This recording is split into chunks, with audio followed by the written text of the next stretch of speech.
ಹೌದು ಸರ್, ಮಕ್ಕಳಿಗೋಸ್ಕರ ಹೋಗಬೇಕು ಅಂತ ಡಿಸೈಡ್ ಮಾಡಿದ್ದೀನಿ. ಮಕ್ಕಳ ಜೀವನ ಹಾಳು ಮಾಡಬಾರ್ದು, ಮಕ್ಕಳು ದೂರ ಮಾಡಬಾರ್ದು, ಮಕ್ಕಳಿಗೋಸ್ಕರ ಹೋಗಬೇಕು ಅಂತಂದುಬಿಟ್ಟು ಡಿಸೈಡ್ ಮಾಡಿದ್ದೀನಿ ಸರ್. ಮಕ್ಕಳಿಗೋಸ್ಕರ ಮಂಜು ಜೊತೆ ಹೋಗ್ತಾ ಇದ್ದೀನಿ ಸರ್.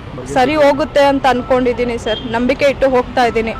ಆ ನಂಬಿಕೆ ನಾನು ಉಳಿಸ್ಕೊತೀನಿ, ಅವರು ಉಳಿಸ್ಕೊಂಡ್ರೆ ಅಷ್ಟೇ ಸಾಕು ಸರ್. ನನಗೆ ಸಂತು ಅವ್ರು ಅವತ್ತು ಅದನ್ನೇ ಹೇಳಿದ್ದು, ಇವತ್ತು ಅದನ್ನೇ ಹೇಳ್ತಿರೋದು. ನೀನು ಹೋಗು, ನೀನು ಮಕ್ಕಳ ಮುಖ ನೋಡು ಅಂತ ಹೇಳ್ತಾಯಿದ್ರು. ಇವತ್ತು ಅದೇ ಮಾತು ಹೇಳಿ ನನಗೆ ಕಳಿಸಿದ್ದಾರೆ.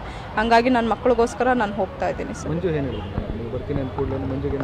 ಹೌದು ಸರ್, ಮೊನ್ನೆ ಚಿಕ್ಕ ಮಗುನ ಬಿಟ್ಟು ಹೋದಾಗ ಹೇಳಿದ್ರು, ಬಂದುಬಿಡು, ಆಗಿದ್ದಾಯಿತು, ನಾನು ಇನ್ನು ಚೆನ್ನಾಗಿ ನೋಡ್ಕೊತೀನಿ, ಇನ್ನು ಯಾವುದೇ ರೀತಿಯಲ್ಲಿ ನಿನ್ನ ಮೇಲೆ ಅನುಮಾನ ಬೀಳೋದಿಲ್ಲ, ಇನ್ನು ಯಾವುದೇ ರೀತಿಯಲ್ಲಿ ನಿನಗೇನು ಇದು ಮಾಡೋದಿಲ್ಲ, ನೀನು ಚೆನ್ನಾಗಿ ನೋಡ್ಕೊತೀನಿ, ಮಕ್ಕಳ ಮುಖ ನೋಡ್ಕೊಂಡು ಜೀವನ ಮಾಡೋಣ ಅಂತ ಹೇಳಿದ್ದಾರೆ ಸರ್. ಹೌದು ಸರ್, ಮಕ್ಕಳ ಭವಿಷ್ಯಕ್ಕೋಸ್ಕರ. ಹಿಂದೆ ನೀವು ಹೋಗಿದ್ರಿ, ರಾಜ್ಯ ಪಂಚಾಯತಿ ದೊಡ್ಡವ್ರು ಮಾಡಿದಾಗ ಹೋಗಿದ್ರಿ, ಅವತ್ತೇನೋ ಮತ್ತೆ ಹೊಡೆದ್ರು ಅಂತೇಳಿ ಪೊಲೀಸ್ ಸ್ಟೇಷನ್ಗೆ ಹೋಗಿದ್ರಿ. ಹೌದು ಸರ್, ಅದೆಲ್ಲ ಆಯಿತು.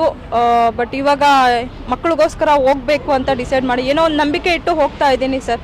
ಹೌದು ಸರ್, ನಾನು ನನ್ನ ಮಕ್ಕಳು ಬೇಕು ಅಂತ ಕೇಳಿದೆ ಸಂಧ್ಯಾ ಮೇಡಮ್ ಹತ್ರ.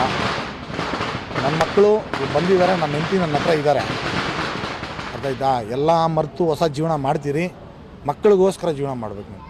ನನ್ನ ಹೆಂಡತಿ ನಾನು ಯಾರು ಏನು ಕಮೆಂಟ್ಸ್ ಆಗ್ತಾರೆ ಏನೋ ಗೊತ್ತಿಲ್ಲ, ನನ್ನ ಹೆಂಡತಿ ಮನಸ್ಫೂರ್ತಿಯಾಗಿ ಕರ್ಕೊಂಡು ಹೋಗ್ತಾಯಿದ್ದೀನಿ ನನ್ನ ಮನೆಗೆ. ಅವೆಲ್ಲ ಮರ್ತು ಬಿಟ್ಟಿದ್ದೀನಿ ಸರ್, ಖುಷಿಯಾಗೇ ಇದ್ದೀನಿ ನಾನು. ಎಲ್ಲ ಮರೆತು ಚೆನ್ನಾಗಿ ಜೀವನ ಮಾಡೋಣ ಅಂತ, ಚೆನ್ನಾಗಿರೋಣ ಅಂತ. ನನ್ನ ಮಕ್ಕಳು, ನನ್ನ ಹೆಂಡತಿ ಅಂದ್ಬಿಟ್ಟು ನನಗೆ ತುಂಬ ಆಸೆ ಇದೆ. ಕರ್ಕೊಂಡು ಮನಸ್ಫೂರ್ತಿ ನನ್ನ ಹೆಂಡತಿನೂ ಹೋಗ್ತಾ ಇದ್ದೀನಿ. ಈ ಹಿಂದೆ ನೀವು ಲೀಲಾ ಅವ್ರ ಮೇಲೆ ಸಾಕಷ್ಟು ಆರೋಪ ಮಾಡಿದ್ರು, ಲೀಲಾ ಅವರು ನಿಮ್ಮ ಮೇಲೆ ಆರೋಪ ಮಾಡಿದ್ರು, ಅದೆಲ್ಲ ಮರ್ತು ಬಿಟ್ಟಿದ್ದೀನಿ ಸರ್, ಎಲ್ಲ ಮರ್ತು ಬಿಟ್ಟಿದ್ದೀನಿ. ನೀವು ಖುಷಿಯಾಗಿರ್ತೀರಿ. ಹೌದು ಸರ್, ನಮ್ಮ ಸಂಧ್ಯಾ ಮೇಡಮ್ ಬಂದು ನನಗೆ ತುಂಬ ಉಪಕಾರ ಮಾಡಿದ್ದಾರೆ. ನನ್ನ ಹೆಂಡತಿ ಮಕ್ಕಳನ್ನೆಲ್ಲ ಕೊಡಿಸಿದ್ದಾರೆ. ಇಷ್ಟು ದಿನ ಯಾರು ಕೊಡಿಸಿದ್ರೋ ಕೊಡಿಸಿದ್ರು ನನಗೆ ಗೊತ್ತಿಲ್ಲ. ಮೇಡಮ್ ಅಂತೂ ನನಗೆ ತುಂಬ ಉಪಕಾರ ಮಾಡಿದ್ದಾರೆ, ನಮ್ಮ ಸಂಧ್ಯಾ ಮೇಡಮ್ ಅಂತ. ಮಕ್ಕಳು ಎಜುಕೇಷನ್ ಎಲ್ಲ ಕಟ್ಟಿದ್ದೀನಿ ಸರ್. ಇನ್ನೇನು ನಾಳಿಂದ ಸ್ಕೂಲ್ ಕಳಿಸ್ತೀನಿ ನಾವು. ನನ್ನ ಮಗನ್ನ ಕಳಿಸ್ತಾನೇ ಇದ್ದೀನಿ. ನಾನು ಜೈಲಿಂದ ಬಂದಾಗಿಂದ ನನ್ನ ಮಗನ ಕಳಿಸ್ತಾನೆ ಇದ್ದೀನಿ. ಇವ್ರು ಕಳಿಸಿಲ್ಲ, 3.5 ತಿಂಗಳಾಯಿತು. ಫೀಸ್ ಎಲ್ಲ ಕಟ್ಟಿದ್ದೀನಿ, ಇವರೇ ಕಳಿಸಿಲ್ಲ. ಮಕ್ಕಳು ಚೆನ್ನಾಗಿ ಓದಬೇಕು, ಎಜುಕೇಷನ್ ಕೊಡಿಸ್ಬೇಕಂತ ನನಗೆ ತುಂಬ ಆಸೆ.